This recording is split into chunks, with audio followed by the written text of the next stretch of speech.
We're going to talk about the problem with making marriage the goal and what goes on in our minds and in our hearts and why this is a problem.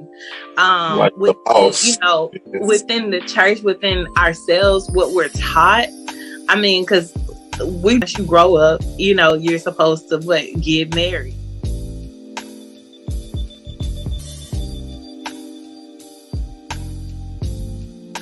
Even if you decide to not get in a relationship and to stay single, find out what your purpose is with God. Find out what it is that He needs you to do. Find out what His will is for your life. When you're seeking a mate, or when you're looking into getting into a relationship with anyone, always figure out what it is that they're seeking. What is their vision? Your vision may be different from theirs. I leave it on the kid to like decide what I am. Like my kids, they call me bonus dad, which is cool because I feel like I'm super dad because I'm everything that ain't. So I'm the one he wake up to. I'm the one that's taking him to school. I'm the one cooking. I'm the one going to get clothes. I'm the one cutting it. I'm the one doing everything. So I'm not trying to take your title. Only way I can take your title is you let me take your title.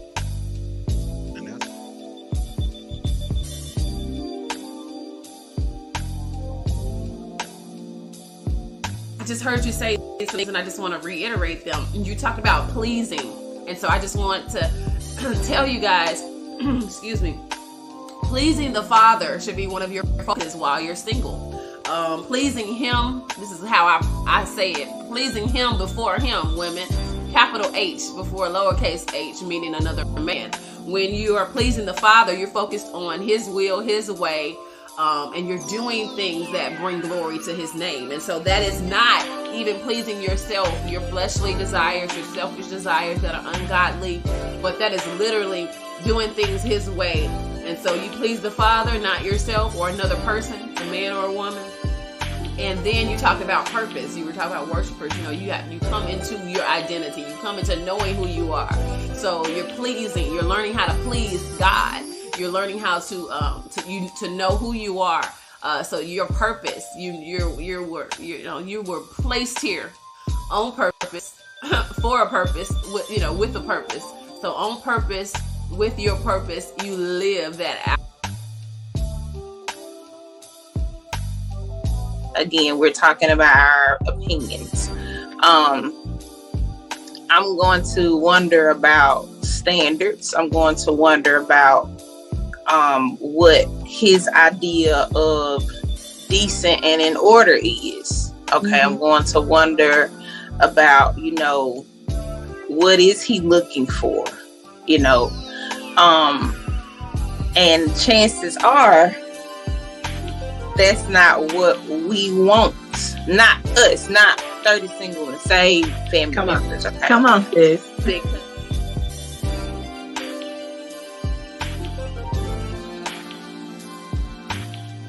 Go ahead, lady. I need to hear this. I'm the man of this house.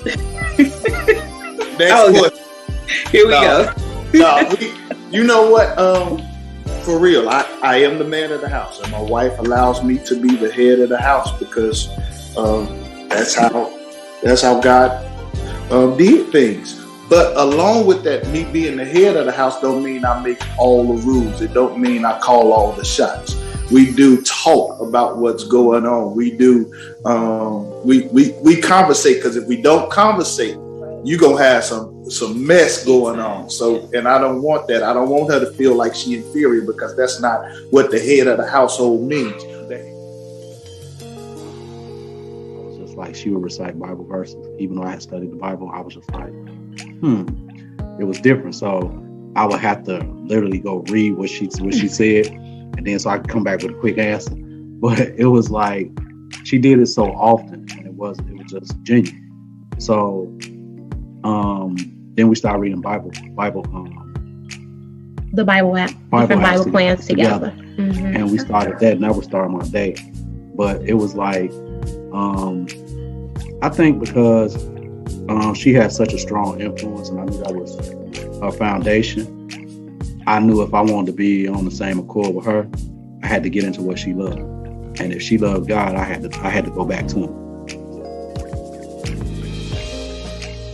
And the breakups, they are emotional roller coasters, right? Breakups are always emotional roller coasters. And why would you think that the healing process is any different, right? The healing process is going to be an emotional roller coaster, just like the breakup is, right? So it's not something that you can completely heal from overnight. It's probably gonna take more than just one night for you to heal, right? But you need to allow yourself the time and the space to heal. And what do I mean about the time and the space? Go through your healing process, because just like there are stages of grief, there are particular things that you're going to go through in your healing process. If you're being real with yourself, if you're being honest with yourself, there are things that you're going to go through in your healing process. There is no particular order. There is no particular time frame. So what do I mean about giving yourself the time and the space to heal? Don't put a time limit on it. Don't put a timeline on it. Don't say, well, by, we just broke up last week. By the end of July, you know what? I'm going to move on and I'm going to be dating again. No. You go through your process and don't rush your process, all right? Give yourself the space to heal. And what do I mean about the space? I mean that just because old dude is out, don't mean bringing another one in just because you met him and he had a nice smile. No.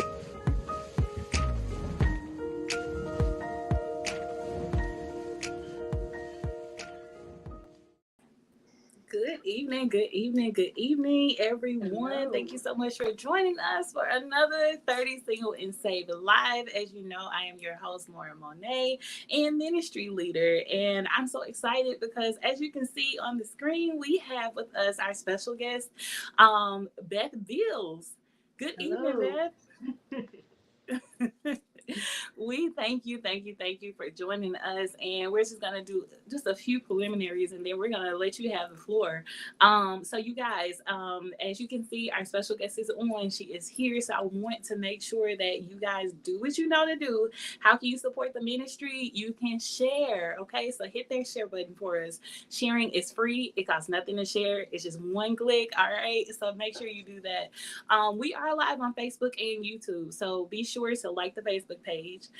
If you want the inside content, the private stuff, go ahead and join our private Facebook group, 30 Single and Saved. And then also you can subscribe to our YouTube channel. We are live on YouTube, all right? So you guys be sure that you do that you support the ministry in every single way that you can. We appreciate your support. And also we want to start off the evening by saying good evening to Kaya. Kaya's in the comment section. Hello to you. Also my mom, she is on and she says good evening. So good evening to you all. And as you all come in, be sure that you share and also say good evening to us. Let us know that you're here. Let us know that you are that you're watching. So don't be creeping on us, all right? Just speak, all right? And so we're going to have a good time tonight. We have an awesome discussion lined up. We have an awesome topic. And so we are not going to prolong the time at all. We have with us our special guest, Beth Veals, who is an author, all right? And you guys, before Beth comes in, I just want to tell you all, she has such a sweet spirit. Like, she is beautiful inside and out.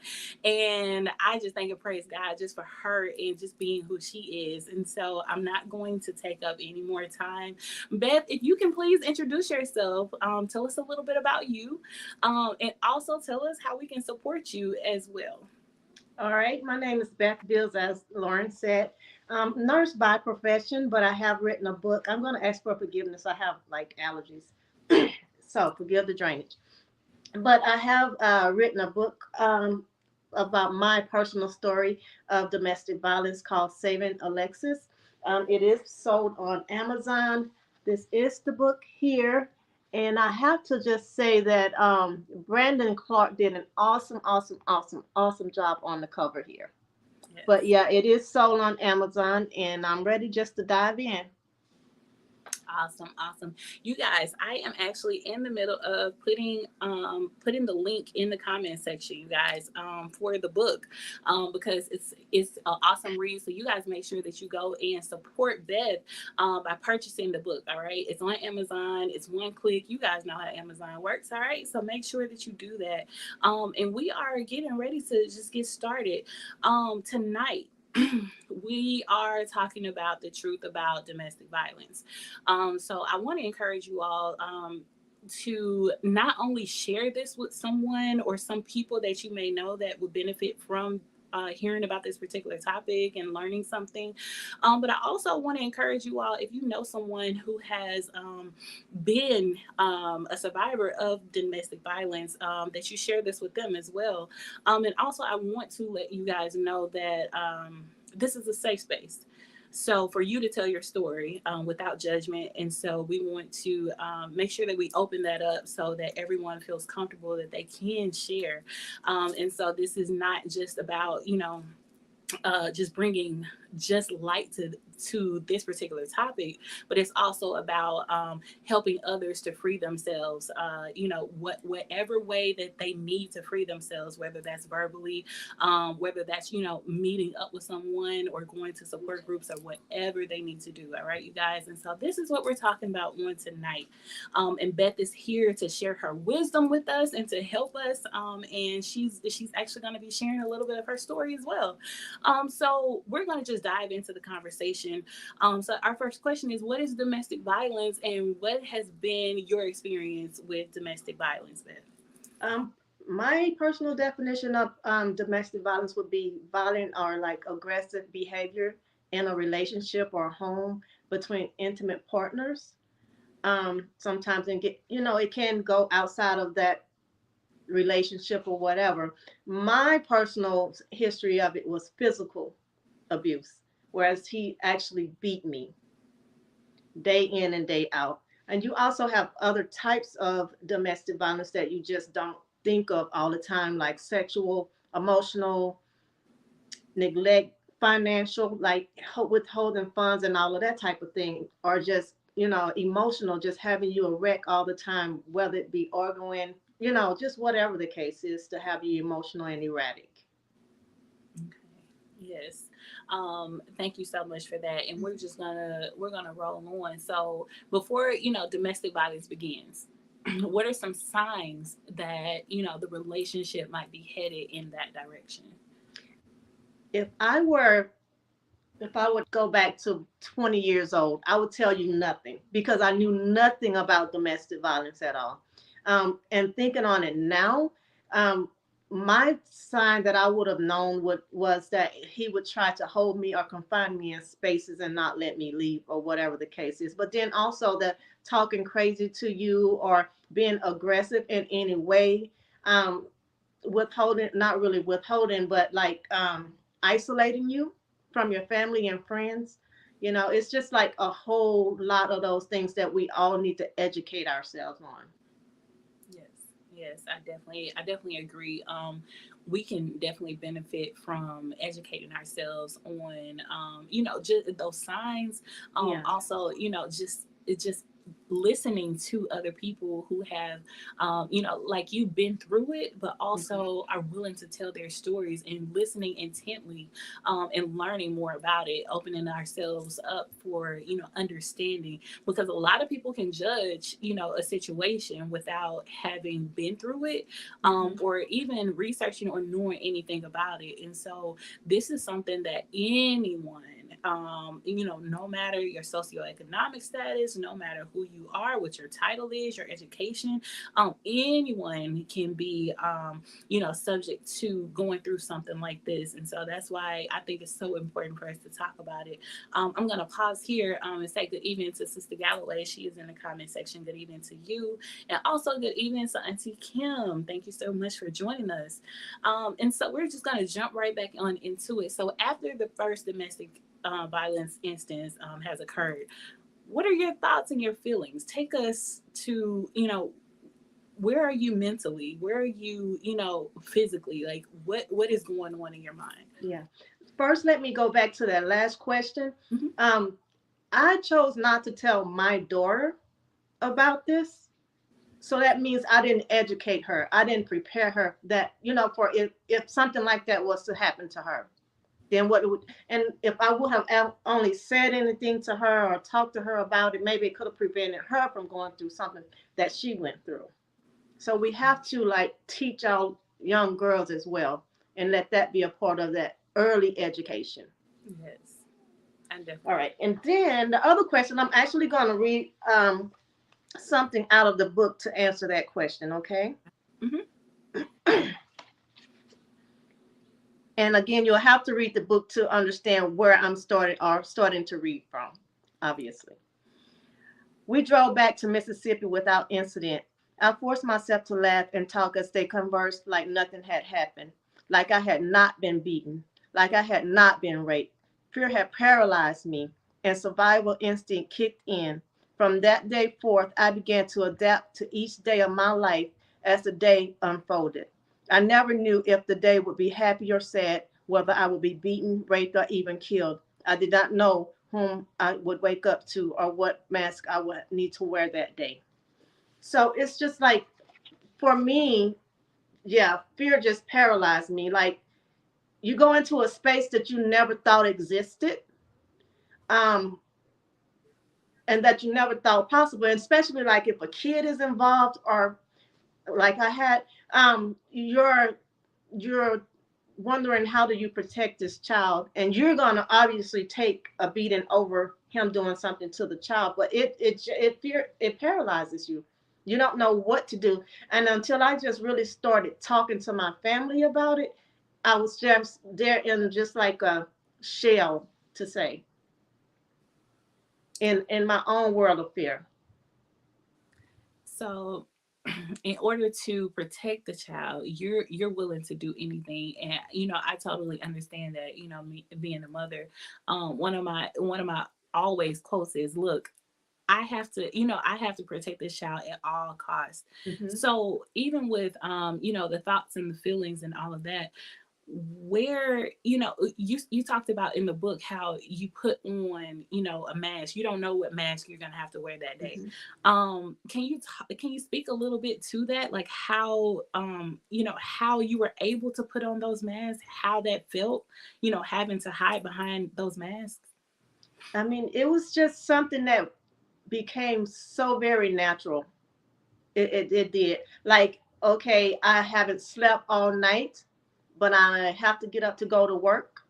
And I was in the military, so I had to go to work. It wasn't me calling in or going to the doctor getting a note. You have to go to work. And so, literally and physically, literally, I know I have to get up to go and act happy and take care of patients and things like that. You have to push yourself through the day. And then physically, I never wore like makeup prior to that. So a telltale sign that could have been to some of my friends would be like, okay, why is she wearing all this heavy makeup?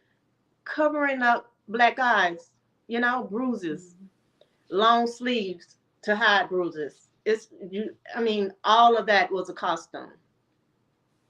Thank you for sharing that. Yeah, because it's important to and like you said, to your friends, and so someone may even have someone that's close to them that's dealing with domestic violence right now, and so Yes. we want to open that up so that everyone understands. Okay, these are some of the signs that you can actually see with your own eyes, and start maybe asking some questions, Yeah. just to be able to help.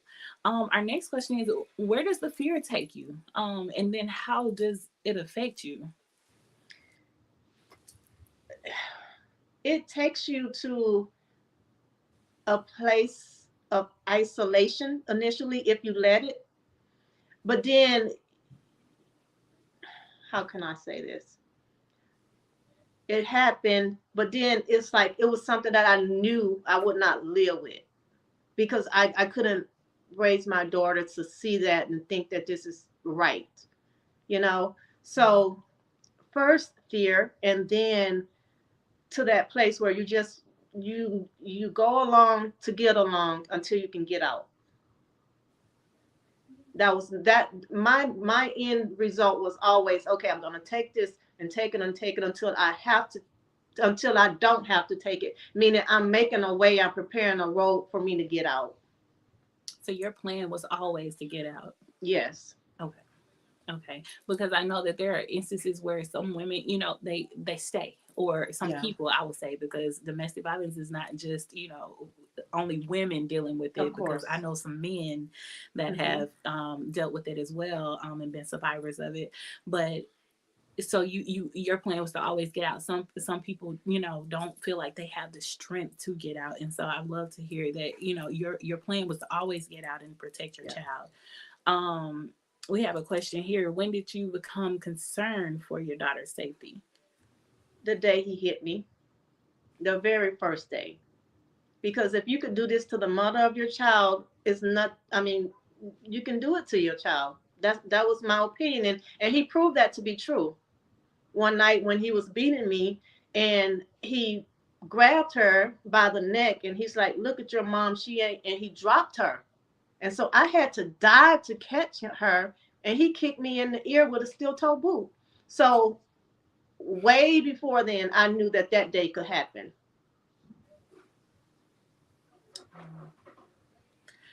So when is enough enough? When is it time to leave, and what kind of preparation does that take for you to prepare to leave? How does that look? That depends on the person first and foremost, right? Mine was, okay, I'm in the military. I have a little bit more time left in the military before I could just actually leave. So I just bought that time out, and thankfully, like right at the tail end of me getting out was one of the worst beatings I got. I always had this premonition of him finding me or catching me in my daughter's room, rather. And I had gotten home that day, and he and a group of friends were standing outside. And I put my Alexis down, and she ran up, and one of his friends grabbed her and picked her up. And then I went up to the friend to get Alexis, and then he spoke to me, and I spoke back, and then he slapped me in front of everybody. And then so I go in the apartment, and I was like, okay, I have to hurry up, get her in the bath, and get her in her room and out of that room before he comes into this apartment. And so I did, but then by the time he came through the door, I was still in there. And then I was like, okay, this is gonna be it. And he came in, he just grabbed me by the neck and had me pinned up by the neck against the wall. And he was just going on and on and on and slapping me and hitting me. And then by then time, I really thought that was it, because that's what I kept seeing, right? And then there was a knock on the door. And then he went to the door, and then he was, and I'm still scared and like just against the wall, like he still has me by the neck, right? And then so I go to the door, and the police were there. And I'm like, couldn't believe it, because none of my neighbors were home. So it had to be one of his friends to call the police. And they were like, ma'am, are you okay? And I was like, I don't know. Like, I can't answer for myself, right? They say, ma'am, are you okay? And I looked at him and I said, am I okay? Having him to answer for me. And then they say, let us ask it this way. If we leave, will you be okay? And I asked him, I said, if they leave, will I be okay? And he's like, I don't know. You tell me. And I was like, I want him to go. And then by then, one of my neighbors were driving up, and they had me to go get Alexis. And then I went across the way to my neighbor's house, and they I don't know what happened. I just know we were looking through the peephole, and the door slammed shut with him and the two police officers in there. Next thing we know, they were bringing him out of there with a bloody nose and handcuffs. He tried to jump on the police officers. Some guys, I feel, maybe won't fight other guys like that stereotype. They say they fight a woman, but not another guy. But this one was crazy. He was crazy. But then where I was going with that is that it was almost my time to get out of the Air Force. And so he actually, they worked with my first sergeant, the police did with my first sergeant in the military, and they kept him in there until I was able to process out. And I moved from Mississippi to Michigan. I was not going to stay. It was not like I would go to any lengths just to get away. and I did. Wow. And that's a blessing that you were able to get away. And then, like, and that's the thing with family. Like, I told my family from day one, I think, almost day one. And of course, they were worried. My father would come down and stay with me a lot and stuff like that. But I mean, in between, you know, Yes. We have a comment. Auntie Kim, she says, my mom stayed and it was hard to watch. And yeah, it definitely, if you're in that position of, watching the parent go through something like this, I could imagine that it would be really, really hard. And so not only that, but, having those thoughts and those fears for your parent. So thank you for sharing, Auntie Kim. I'm not sure. Do you think that you can stay with someone once they have put their hands on you? So your plan was from day one. You told your family, and your plan was to go just get out because yeah. it just wasn't I working. mean, it was other factors. He was there half the time. Half the time, he wasn't with other women and stuff like that. So no, I know it sounds crazy, but yeah, I welcome the opportunity to leave. So let me ask you this: can verbal abuse lead to instances of domestic violence? It is domestic violence. It's just a different form. And I'm willing to say more than likely yes, because the more aggressive you get, yeah.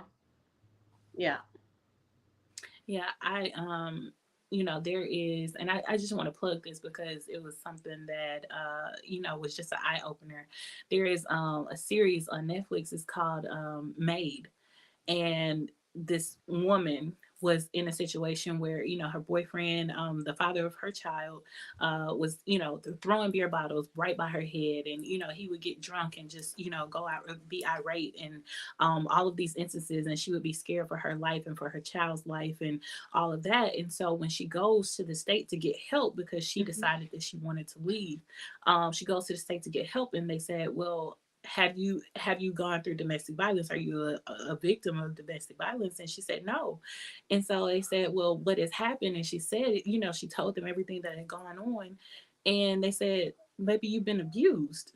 Hmm. And a lot of times people don't know that there are forms of domestic violence.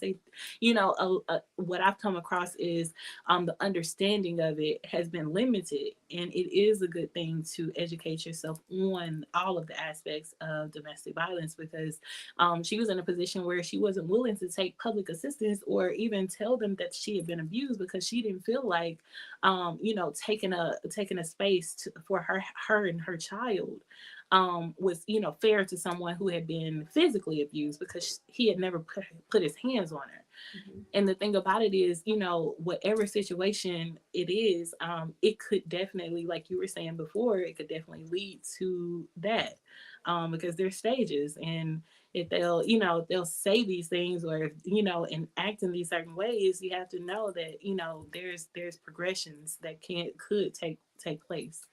You say that. I remember being at one of the functions for the domestic violence, and this one young lady, she was like, "You guys are lucky," and I'm like, "What do you mean?" And she said, "Well, at least he beat you." And what she meant by that is she's going through the verbal abuse, and words hurt. You can hear all types of things. And sometimes you almost probably would feel like, why don't you just do it and get it over with? And I mean, that spoke volumes to me. Like, how bad could someone have been talking to her that would make her say that? She would rather feel physical pain over that verbal, mental pain. And that's deep right there because words definitely do hurt. And also, it can have an effect on your psyche and the thoughts that you have and your self-worth and who you are, Yes. and all of this weighs on that. We have a comment. Mom says, because my mom stayed, the abuse transferred to me also. And if you all know my mom's personal story, then you know a little bit about what she's meaning by that. And so let's see. Before we move on, Auntie Kim says abuse comes in many forms. It's more than physical abuse. Mental abuse comes on slow and can last a lifetime. And that's totally true. That is so true. That's totally true.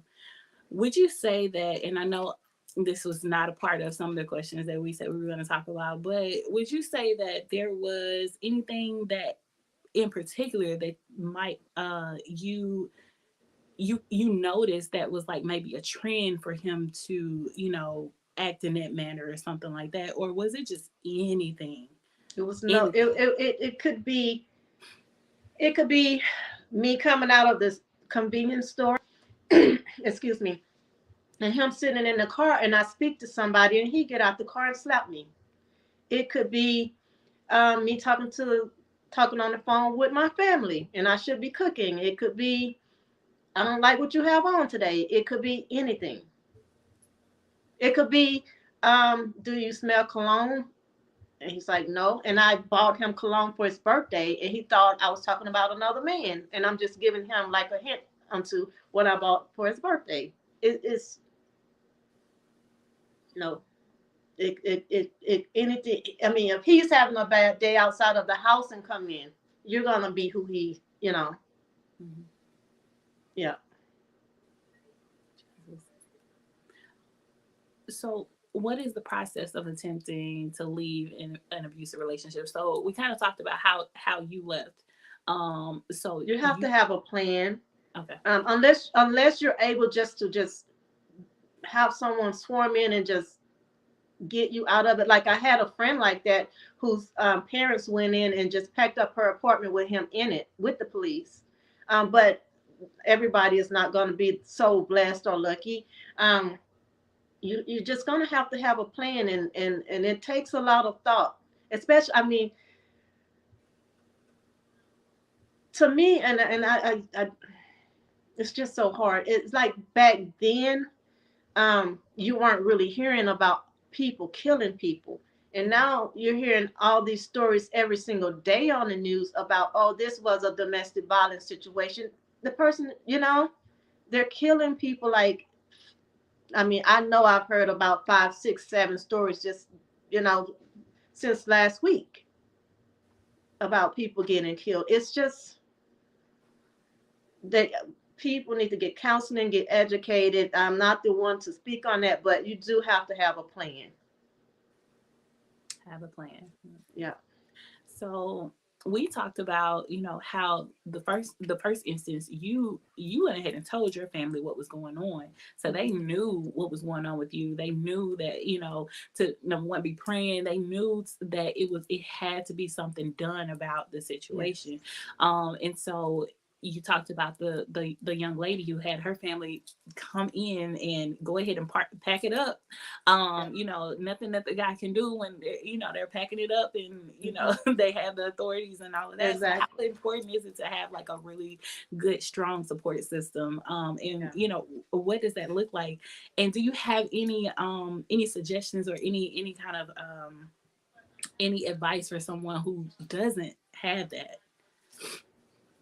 I'm going to go back to counseling, so that they can get direction from someone that really just knows,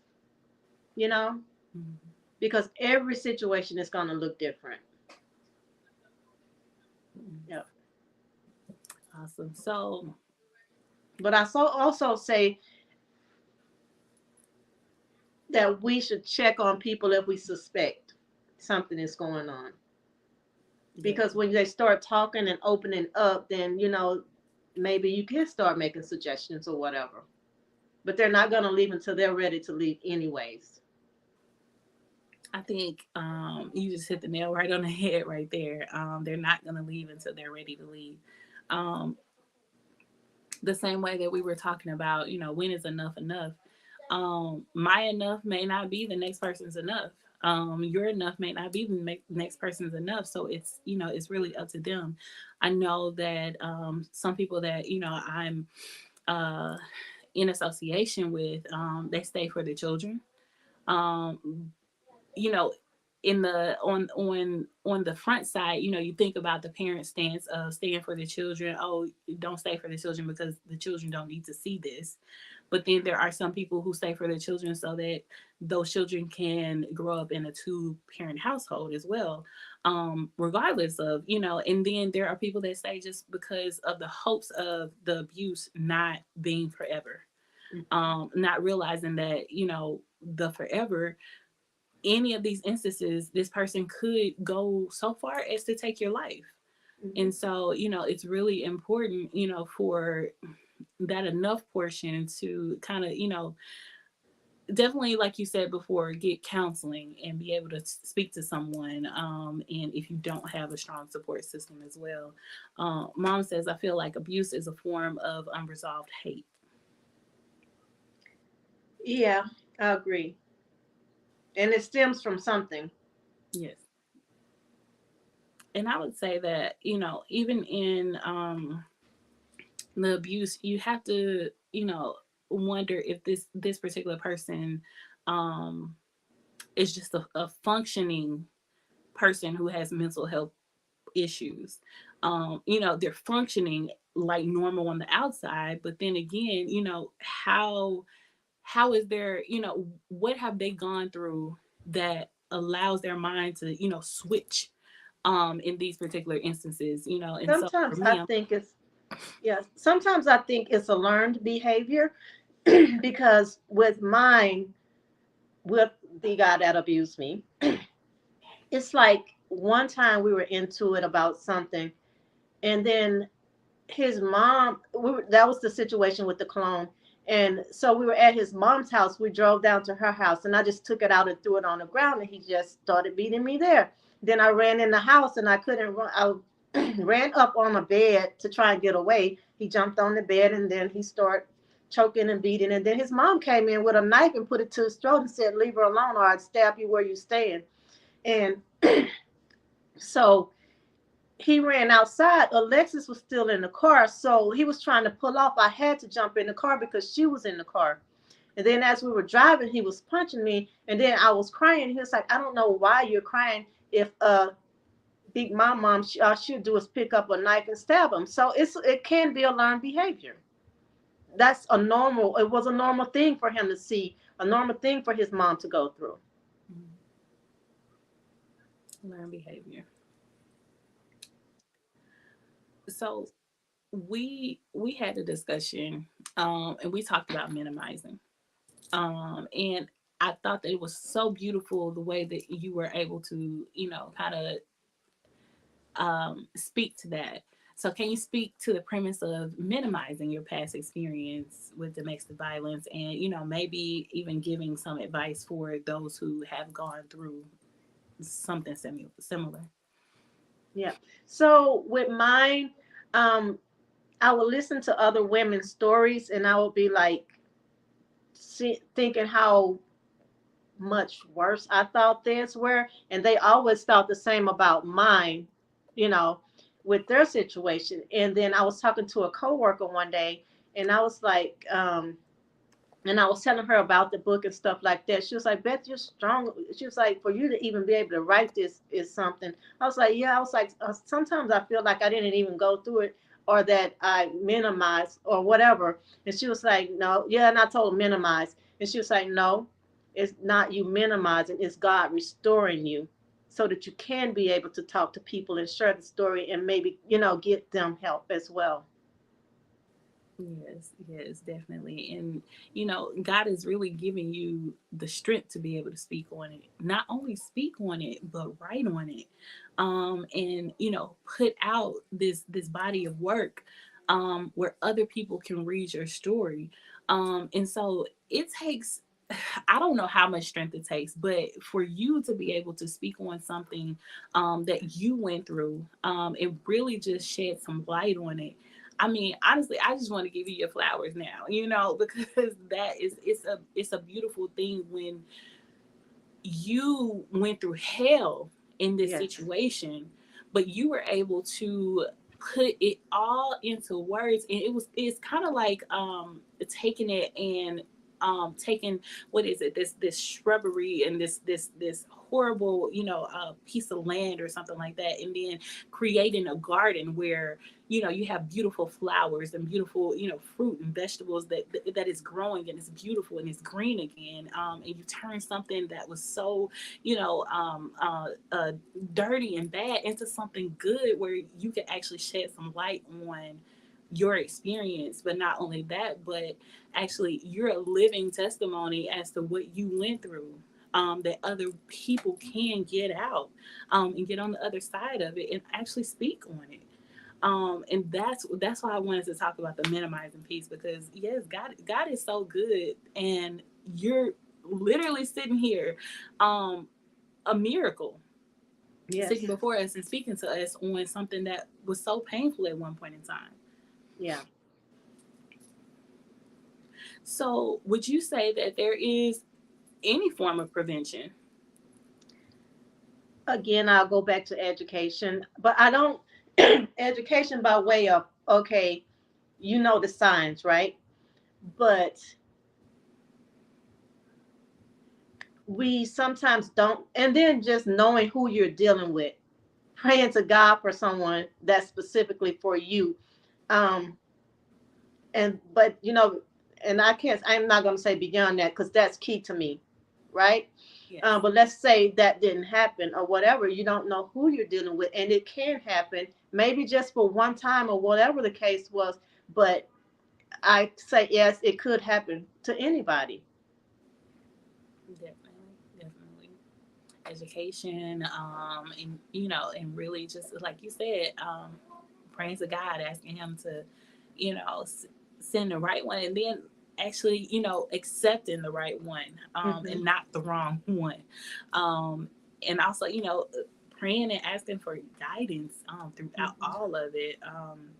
And honestly, just listening to that guidance. And that's what we talk about a lot on 30 Single and Saved, is like, really not only just praying for that man, but also, because it's so easy to, I've been in situations where it's so easy to fall for the wrong one. Yes. He looks right. He says the right things. He has the right mindset, you think, and then it doesn't turn out the way that, and so it's like, okay, where did I go wrong? Where did I miss it? And so Mom says, Beth, you are a survivor. And that's so true. So true. You are a survivor. And so here we go. So I have this question. It wasn't one that we talked about, but how long was it before you could, speak out about the domestic violence, before you could speak out about your experiences, and not be closed mouthed, or have that feeling of, I can't or I won't? I don't really think I ever was. I don't think I ever was, because I remember even back then, one of my cousins, and she was like, how did you even find the strength just to leave? So just remembering back on it, I don't think I was ever closed mouth. One thing I can say, one of my best friend actually, from the Air Force, when I was writing the book, I was asking her, I was like, what do you remember from back then? When I was going through that, she was like, Beth, I really don't remember that. She was like, because I went to her house with a black eye without makeup, made up something like I was in a car accident, right? And so I hid that from her, but not from family. And then, she sent me a video of when Alexis and her daughter were toddlers. And in that video, you can hear her husband say, it's 27 July and you got a black eye. And this was just last year or the year before, when she sent me that video. But it was just, I'm like looking at myself on that video, and I'm like, this is a movie moment. Yep. Wow. Yep. And that's the thing, people don't know, so they joke about it and stuff like that, when you really don't know what someone's going through. So it's not really a joke and matter. So again, that's one of them faces you just have to put on the face and just, go with it. Definitely. As Kim said, when did you tell your daughter? couple years ago. Yep. Because I just allowed them to have, or tried to allow them just to have a relationship without me intervening or giving her a reason not to want a relationship, which was not the right thing to do. Yeah, that's one of those parental decisions. You know, we as parents make the best decisions that we can make. The ones that, you know, we feel at the time are, you know, are the best or necessary or anything like that. Does it necessarily make it right or wrong? No, not at all. It's what you chose for your relationship or for their relationship so that she could have a chance to have a relationship with him. So you know, that's nothing that anyone should judge anyone on, because there's no handbook as to how to handle things like that. You do the best that you can. You do what you need to do for your child, because you know that your child is important to you, and you have his or her best interest at heart, and in this situation, her best interest at heart. So no judgment whatsoever. Yeah. So I let, like, when I left, I did not talk to him. Obviously, it wasn't co-parenting anyways, right? So I didn't talk to him, but I allowed her to whenever she wanted to. You know, few far and few in between, but I mean, I just allowed that to be. And I didn't want to distort if it could be something and he could change or whatever. Definitely understand. And that's all the questions that we have for this evening. I really enjoyed hearing from you. I really enjoyed, you know, this particular topic, but most of all, I would say the educational portion of it was the best, you know. And so some of the things that I was able to take from it is, number one, even if you do have a good support system, it's always best to still seek help as well, professional help. And also, you know, it's best to, you know, kind of just do what works for you, because you can't, honestly, really and truly, I think that anyone can say what they would do in any situation. You can always speak to whatever situation it is that you're, you know, that's at hand. But until you've actually been through it, you can't really say what you would really do, you know, in any type of situation, especially a domestic violence situation. And also another thing that I got from it was, you know, education is a big portion, a big piece. Even if you're not the one who is going through it, educating yourself on this particular topic can help someone else, so that you can be a part of their support system as well, if it leads to that. I do think that this topic is one that needs to, you know, definitely stay at the forefront, because you never know when anyone is going through. Exactly. And it's going on too much. Lately it's just increasing in intensity. It's just increasing all over the place. Yes. Or it's being brought to light, I guess I should say, and unto death. Yeah. And you see stories, and I know that I've seen stories, you know, recently and in the past, where, you know, people have lost their life due to domestic violence. And, you know, it's one of those things where, you know, we don't wish that on anyone. And so, yeah, it is important to seek help if you're in that kind of situation. Auntie Kim said, I read your book. It was awesome. That's awesome. And it is, and I hope you guys got the link. And I put it in the comments for anyone who is watching. The book is on Amazon. The artwork was done by Brandon Clark. All right, so shout out to Brandon. Yeah, it was awesome, and I actually had to ask him. I was like, "You did that?" But yes, it's really yes, it's here. and this is what it looks like, and you all can screenshot that to make sure that you have all the information when you're looking for it. But also, you guys, I made it easy for you. All you got to do is click that link in the comment section. All right, you guys. And please, please, please go and get the book. It may not be you who is dealing with it. However, you can help someone else. And also, you know, you never know who you may come in contact with. You may not know this person just yet, but if you educate yourself now, you'll have the tools that it takes to be able to help someone in the future. And so definitely want to read this comment. We were told what happens in the house should stay in the house. Yeah, and that was I would say the theme, you know, that my generation knew about. Not in the premise of us, you know, my generation actually doing that or hearing that so much so, but that was what we knew to be true. And you know, it's time out for that. It's time out for that. It's time for, you know, people to speak up as they feel comfortable as well.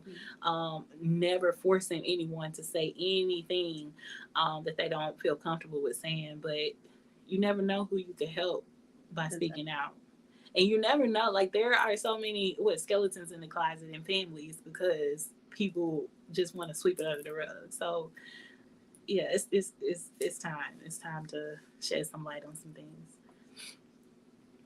Yes, Beth, we appreciate you coming on. Do you have any closing remarks, anything that you would like to say before we culminate? Anything that you have coming up that you would like to announce? Well, I am in the process of completing a book on love poems, so I'll keep you guys updated on that. Beautiful, beautiful. Please, please, please keep us updated on that. I love that. And we would love to have you back on. If your schedule permits, we'd love to have you back on as well. And so I just have a few announcements, you guys. As you know, we are live every Tuesday at 7 p.m. Every single Tuesday at 7 p.m. Y'all gonna see this face and possibly another face. So, so you guys make sure that you turn your notifications on, like the Facebook page, join the Facebook group, and then also subscribe to the YouTube channel, 30 Single and Saved. And next Tuesday is no different. Next Tuesday, May 24th at 7 p.m. We're actually talking about the 31 prayers for your future husband check-in. We are going to be checking in. We are on day 17 today, tomorrow, day 18. This whole month, we have been in our Pray for Your Future Husband challenge. And so every morning at 6 a.m., you guys, is posted. The prayer focus is posted on the Facebook page and also the Facebook group and on Instagram. So you guys can read that little description about what it is that you're praying for on that day. It kind of gives you like a little guideline that you don't necessarily have to follow. But if you need something, if you need some, you know, fresh ideas as to what to pray for, that's what that's for. So every morning at 6 a.m. that is posted on the pages. So I want you guys to come on in and make sure that you join next Tuesday, because we're going to be checking in, because we're getting to the end of it. We're on the last, like next week will be the last stretch. So I want you guys to come on in. Also this Saturday at 10 a.m. UFC will have their our church school as every Saturday morning. Sunday mornings at 11 a.m. UFC is in morning worship. Tomorrow though, you guys, at 7 p.m. UFC Real Talk will be in our Kingdom Women series, chapter 5. So you guys make sure that you join us tomorrow night at 7. And also every Sunday at 6 p.m. Kicking It With the Family is live. So you guys make sure that you join us every Sunday for some laughs, for such a good time. All right, just to kick it with us and talk with us and joke with us and all of that. You guys know that we stay laughing, we stay acting crazy, but it's an awesome good time. We have enjoyed this live, and honestly, just make sure you guys stay educated, educate yourselves. All right, you guys, and make sure that if you don't take anything else away from this live, please make sure that you pray one for the other. In every situation. All right, you guys make sure that you stay prayed up. Beth, we thank you. And we will definitely be speaking about having you back on if your schedule permits. So you guys make sure that you check in with the schedule. And that's all we have on tonight. You all have a blessed night, and we're gonna see you next Tuesday at 7. All right, y'all. Be blessed. All right.